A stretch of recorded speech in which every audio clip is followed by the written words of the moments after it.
네, 안녕하세요. 도기환입니다. 자, 주의토지 통행권에서 인정되는 통행료 범위라는 그 주제가 있어가지고, 이거는 이제 주로 이제 경매뿐만 아니라 민법에서 주로 이제 사용되는 개념이거든요. 그러니까 경매에서도 가끔 등장하는 개념입니다. 이제 주의토지, 말 그대로 통행권이라는 것은 통행을 하는 권리를 말하는 거잖아요. 그 다음에 이제 주의토지라는 것은 뭐냐면 주변의 토지, 주변의 남의 토지를 지나다닐 권리를 주의토지, 통행권 이렇게 이제 표현을 합니다. 그래서 이제 예를 들면 여기가 이제 길이에요. 도로. 그런데 이제 토지가 이렇게 됐을 때, 내가 이제 이 땅의 소유자인 거죠. 여기 이 땅의 소유자고, 맹지다 이거예요. 맹지. 그죠? 길이 안 닿아 있으니까 맹지죠. 근데 지금 여기가 B 땅이고 여기가 A 땅이라고 봤을 때 B 땅의 소유자는 A 땅을 거치지 않고서는 이 길에 갈 수가 없는 거죠. 그죠?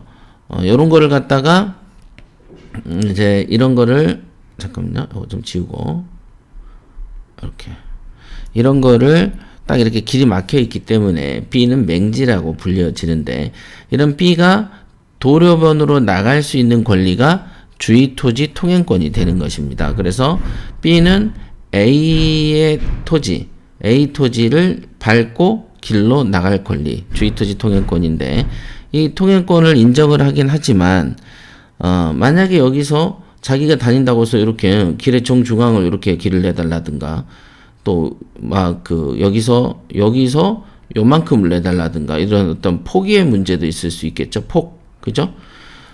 그렇죠. 그러니까 이런 형태에 따라서는 토지의 그 A 토지 소유자가 피해를 본다는 말이죠. 피해. 그죠? 피해를 보기 때문에 어느까지 권리를 인정할 거냐. 옛날에 맹지니까 당연히 집은 못 짓는 건 맞지만 집을 못 지니까 이제 왔다 갔다 하는 정도까지는 인정을 해줘야 된다라는 것인데 그 왔다 갔다를 어느 정도의 넓이를 가지고 인정을 해줄 거냐에 관한 이제 판례가 있는 것 같아요. 그래서 이 부분에 대해서 얘기가 있습니다. 그러니까 주의토지 통행권이 인정되는 통행로의 범위. 이건 이제 뭐 변호사가 이제 쓴 거를 기사를 제가 이제 스크랩했습니다. 자, 여기 보면은 공로라는 것은 이제 공적인 도로를 말하는 것이죠. 공로에 통하는 도로가 없는 토지, 이른바 맹지의 소유자의 경우에는 다른 사람이 소유한 토지의 일부를 이용할 수 있으며 이거를 주의토지 통행권이라 한다. 이에 관해서 민법은 어느 토지와 공로 사이에 그 토지의 용도에 필요한 통로가 없는데 아까 좀 전에 예를 들었던 A 땅의 소유자 같은 경우에는 용도에 필요한 통로가 없다. 그죠? 여기가 길이고 여기가 A고 B다 할 때 B는 통로가 없죠. 그 토지의 소유자는 주위의 토지를 통행 또는 통로로 하지 아니하면 공로에 출입할 수 없거나 과다한 비용을 요할 때, 자, 공로에 출입할 수 없거나 과다한 비용을 요할 때, 불가능하거나 아니면 뭐 이렇게 돌아갈 때 힘들잖아요. 그럴 때, 그 주위의 토지를 통행할 수 있고, 필요한 경우에는 통로도 개설할 수 있다. 이렇게 돼 있어요. 그러니까 사실상 통행까지는 이해를 해도 통로 개설까지 해야 돼? 이런 부분에 이제 사실은 좀 미치죠. 요즘같이 뭐, 땅값이 비싼 지역들이 많기 때문에, 이런 부분들, 땅값이 아주 허름한 시골이면 몰라도, 땅값이 비싼 지역의 서울 수도권 쪽이라고 하면, 사실 뭐, 수도권에도 보면은 도시만 있는 게 아니고, 거기도 보면은 읍 단위, 군 단위, 면 단위들이 있고, 되게 그 논밭으로 구성된 곳도 있지 않습니까? 시내에서, 경기도에서도. 자, 그런데 땅값은 비싸요. 그런데 주의토지 통행권을 주장해 버렸을 때, 우리 이제 우리가 그 피해를 보는 땅 주인이 존재할 수밖에 없죠. 그래서 이 부분에 대한 해석 부분, 사실 이런 법규 자체도 너무 오래됐죠. 한번 60년 전에 한번 만들고 고치지 않은 법들이죠. 과거에 있을 수 있는 법들. 그러니까 사실은 국회에서 이런 거를 해야 되는데 이 국회라는 것들이 보면은 이런 걸 개발하진 않죠. 왜냐하면 앉아서 공부하는 시간이 없고 맨날 정치나 하고 앉아 있는 거죠. 그러니까 사실은 국회가 우리나라는 필요가 없다. 그냥 AI 정도로 하는 게 옳다라고 봅니다. 그러나 이로 인해서 손해가 가장 적은 장소와 방법을 선택해야 된다. 장소와 방법을 선택하고 전항의 통행권자는 통행 소유자의 손해는 보상해야 된다. 손해보상 이런 언급이 있는 거죠. 그러니까 손해보상을 얼마를 할 거냐도 문제가 되는 것이고 얼마나 통행에 유지하게끔 길을 내줄 거냐도 관건이 되는 것이죠. 그래서 이제 이와 관련한 판례가 하나 있어서 여기 기사에 쓰여 있습니다.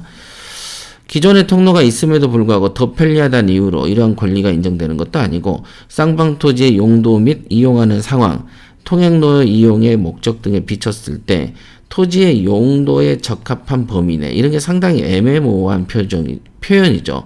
그렇기 때문에 이런 건 판사의 판단이 중요시되고 이거 판사의 판단을 이끌어내는 변호사의 능력이 굉장히 중요한 것이다. 이렇게 볼 수 있겠습니다. 통행 시기, 횟수, 방법도 제한적으로 인정할 수 있다. 그러니까 뭐 통행 시기는 일주일에 몇 번, 횟수 몇 번, 일주일에 뭐 월요일과 화요일. 통행하는 방법은 뭐 예를 들면은 구루마만 끌고 아니면 농기구만 들고 아니면 뭐 가벼운 경운기만 통과할 수 있는 정도 뭐 이런 형태라는 것도 정할 수 있는 것입니다.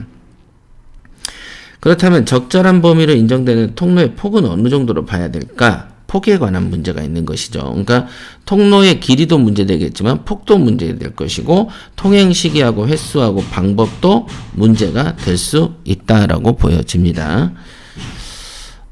최근 맹지에서 농사를 지으며 인접한 타인 소유의 토지 일부를 농기계와 트럭으로 통행하며 사용해온 사람이 토지의 소유자가 토지를 성토하고 농작물을 재배하여 더 이상 통행로를 사용할 수 없게 되자 대형 화물트럭 통행이 필요하다며 5m에 대한 주의토지 통행권을 주장하는 소송을 제기했다. 참 이 사람도 대단한 사람이네요. 대단하다. 왜냐하면 어찌됐든 주의토지 통행권은 맹지를 살려주기 위한 작은 어떤 조치죠. 작은 조치다. 그죠? 맹지의 소유자를 완전히 못 다니게 하는 것보다는 조금 숨통을 열어주자라는 관점에서 만들어진 게 주의토지 통행권인데, 지금 이 사람은, 야, 나 차단하게 5m 줘. 요런 식으로, 소극적으로 써야 될 권리를 마치 자기가 주인인 것처럼 주장하는 케이스. 어찌됐든 이런 사람들하고 이웃을 하는 건 상당히 스트레스 받는 일이죠. 그래서, 이 사람은 원래는 농기계와 트럭을 통행했었다. 야, 여기에서 트럭까지 다니게 해준 거, 제가 볼 때는 여기서부터 문제가 생겼다. 처음부터 트럭이나 이런 거가 못 다니게 했었어야 여기까지 올라오지 않을 것이다. 라고 저는 이해가 됩니다. 이게 이제 명도하고 관련된 거죠, 사실은. 처음에 이렇게 주의토지 통행권을 너무 편하게 용인해 주다 보면 사람들은 자기가 누리면 그게 다 권리인 줄 알게 되는 사람들이 많거든요. 거의 90% 이상이 그렇습니다. 그러니까 그러다 보니까 이제 남의 땅에서 이제 오히려 자기가 주인 행세하는 사람들이 주인 행세하게 되어 버린 것이죠. 그러자 법원은 주의토지 통행권은 공로 사이에 토지 용도에 필요한 용도에 필요한 통로가 없는 경우, 용도. 그러니까 농사라면 농사겠죠. 그러면 구루마 끌고 다녀야지. 그걸 뭐 5m를 달라, 뭐 트럭을 달라. 이러면 안 되겠죠. 트럭이 지나가게 해달라. 피통행지 소유자의 손해를 무릅쓰고 특별히 인정하는 것인데, 통행로의 폭이나 위치는 소유자에게 손해가 가장 적도록 해야 돼요. 손해가 적어야 돼요. 손해가. 그 다음 구체적 사안에서 지형적 형상과 이용관계를 두루 감안해야 된다. 상당히 이제 온당하고 합리적인 표현입니다만, 이런 표현을 알고 있어도 그 사람 판단하는 사람의 시각에 따라서는 결과가 완전 달라지죠. 그죠? 그래서 제가 경매할 때도 시세조사 할 때도 말씀드리지만은, 서 있는 위치에 따라서 다르게 보이기 때문에 나의 견해 또는 상대방의 견해가 어떤 위치에서 나오는 말인지를 정확하게 인식하는 힘이 필요하다라고 말씀을 드리죠. 뭐 그냥 단어에만 집착을 하면은 그 단어의 함정에 빠지게 되는 것이죠.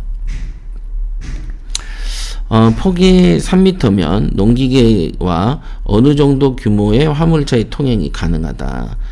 왜냐하면 차폭이 보통 2m 정도 하기 때문에 그렇습니다.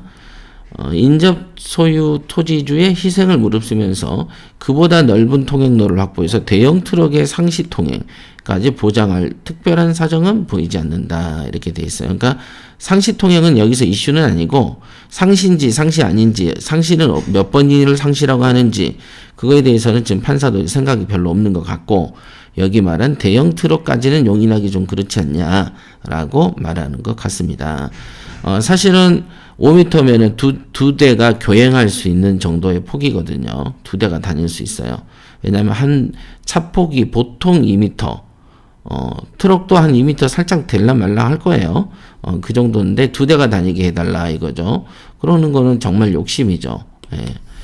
하면서 주의토지 통행권의 통행료 폭은 3m만 인정한다고 판시하였다. 이렇게 되어 있습니다. 그러니까 이 3m라는 것도 지나치게 넓습니다. 이거는 판사가 자기 땅이라면은 과연 3m를 줬을까 싶어요. 자기 땅이면 3m 절대 안 줍니다. 아마 2m나 줄까 말까 했겠죠. 사람이 다니는 길이라고 보면 1m면 충분한데 이 경우는 애초부터 자동차가 소형 트럭이 왔다 갔다 했던 곳인 거죠. 그러니까 그 기존의 관행을 바탕으로 판단을 해준 것 같아요. 그러니까 애초부터 주의토지 통행권에 어떤 용서해 줄 때, 야, 넌 걸어만 다닐 거잖아. 뭐 이렇게 해야지. 자동차 한 대 대게 해달라. 이거를 인정할 수는 없는 거죠. 지금 밖에서 이제 우리 옆 사무실이 키가 잠겨가지고 뭐 기사가 와서 막 때리고 있습니다. 소음이 혹시 들어간다면 이해해 주세요. 서울중앙지법의 20년의 판례인데요. 3m면 농기계와 어느 정도 규모의 화물차 통행이 가능하므로 인접 소유의 토지주의 희생을 무릅쓰면서 그보다 넓은 통행로를 확보해 대형 트럭의 상시 통행까지 보장할 특별한 사정이 보이지 않는다 라면서 중앙법원에서 3m만 인정했다고 하지만 이 3m도 기존의 형상, 기존의 트럭이 왔다 갔다 하는 이 상황을 고려한 판결로 보인다. 그러니까 이 변호사의 말씀처럼 3m라는 것을 딱 정해놓고 그냥 주로 걸어만 다닐 수 있고 그 토지의 용도에 따라서 걸어만 다녀도 되는 곳인데 이 판결을 잘못 온용하면은 그냥 누가 됐든지 간에 3m를 내달라라고 해버린다는 거 웃겨버린 일이죠. 왜냐하면 최근에 있었던 우리 회원이 낙찰받은 것도 예를 들면 여기가 이제 여기가 집이에요. 이걸 낙찰받았는데 얘가 길인데 차 한 대, 소형차 하나 들어가면 없어요. 그러니까 3m가 안 되죠. 한 2m 20 정도 될 건데 여기가 이제 다른 집들이 있고 여기는 논밭이라. 그러면 요만큼을 길을 내달라고 할 수도 있겠냐? 아니란 말이지. 그러니까 아예 남의 땅도 3m를 낼 수 있다면 도로라면 옆에 거를 더 확장할 수도 있었겠죠? 논밭이니까. 그러나 그렇지 못하다 이거는. 그러니까 이 3m는 아마 5m의 주장에 대한 반론으로 등장한 게 아닐까. 그리고 기존에 트럭을 타고 다녔기 때문에 등장한 논리가 아니었을까라고 조심스럽게 추론을 해봅니다. 어쨌든 중앙법원 판결이라서 대법까지는 간 거가 아닌 것 같습니다. 주의토지 통행권의 인정은 필연적으로 사유재산권에 대한 제한이 수반되므로 통로의 폭은 최소로 가야 되는데, 그죠? 만약 통행로의 소유주가 본인 소유 토지의 일부가 주의토지 통행권의 대상이 될 경우 통행을 임의로 차단하면 민사장의 불법행위에 해당되어 손배 책임을 질 수 있어요. 그러니까 실질적으로 내 땅이어도 못 다니게 막아버리면 손해배상 책임을 집니다. 왜? 주의토지 통행권을 위반했기 때문에 그렇습니다. 근데 그렇지 않고 일반적으로 공용에 사용되는 도로를 막은 경우에는 일반 교통방해죄에 해당되죠. 그런 경우는 이제 징역이나 벌금에 맞을 수 있는 건데, 통상적으로 도로를 경매로 사가지고 그거를 임의로 막은 다음에 일반 통행을 방해하는 사람들이 있단 말이에요. 이런 경우가 거의 다 교통방해죄로 처벌당합니다. 그래서 자기의 권리를 행사하기 위해서 도로를 막는 것은 형사처벌의 대상이 된다는 거 알고 계시면은 경매에 매우 도움이 될 것입니다. 그래서 이제 오늘은 이 판례는 주의토지 통행권의 폭을 3m로 봤던 중앙법원 판례가 있다라는 것만 공부하시면 된다. 그렇다고 해서 3m가 확정이다라고 볼 수는 없고, 그래서 만약에 여러분들이 여기가 있어 맹지를 낙찰을 받고 앞에 길로 가기 위해서 나 요 길을 갈 거야. 그러니까 3m 내줘. 이렇게 주장할 일은 아니다. 이 판결은 그렇게 해석할 일은 아니에요. 3m를 내달라 그러면 안 되죠. 그렇잖아요. 만약에